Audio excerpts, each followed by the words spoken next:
আপনারা আমাকে বিয়ের আগে একটা বারের জন্য হলে বলতে পারতেন যে ওর এই সমস্যাটা আছে। এটা যে একটা সমস্যা বাবা, এটা তো আমরা আগে বুঝিনি। কলেজ থেকেই ও কেমন যেন চুপচাপ হয়ে যায়। বাবা, একটা অনুরোধ করার জন্য এসেছি। আব্বা প্লিজ, আমি এই সিচুয়েশনে রিমুকে বাড়িতে আনতে পারবো না। আমার এখন ফার্স্ট প্রায়োরিটি হচ্ছে আমার মেয়ে আলিয়া।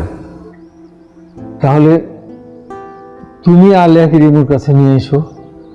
সারাটা দিন মা মেয়ে একসঙ্গে থাকলে হয়তো ওর মনটা ভালো থাকবে। এই মনটার জন্যই তো এত সমস্যা আব্বা। আপনি তো জানেন রিমু মাঝে মধ্যে কতটা কেয়ারলেস হয়ে পড়ে। আব্বা ও একটু ভালো হোক, আমি আপনাকে কথা দিচ্ছি, আমি আলিয়াকে ওর কাছে নিয়ে যাব।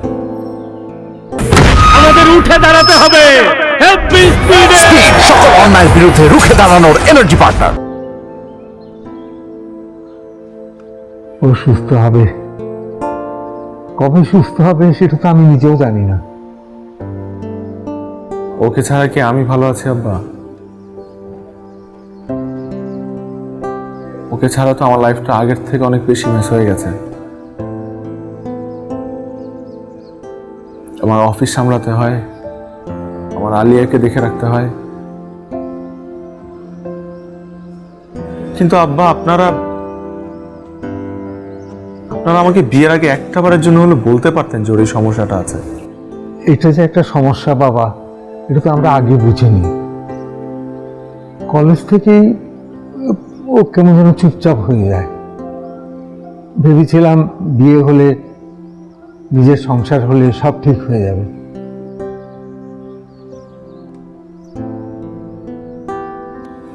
আমরা এই ছোট মোটো বিষয়গুলোকে এত সুন্দর করে ইগনোর করি, কিন্তু মানসিক সমস্যা যে কত বড় সমস্যা সেটা আমরা বুঝি না। তবে আপনাদেরকে দোষ দিয়ে কোনো লাভ নেই, আমাদের সমাজই তো এটাকে রোগ হিসাবে স্বীকার করে না। আব্বা জানি না আমরা আবার আগের মতো ভালো থাকতে পারবো কিনা, সত্যি জানি না। হয়তোবা কোনোদিন আমরা ডিভোর্সের কথা। না না বাবা, না না, এভাবে বলো না। আগের কথাটা একটু চিন্তা করুন। না কেমন আছো তুমি?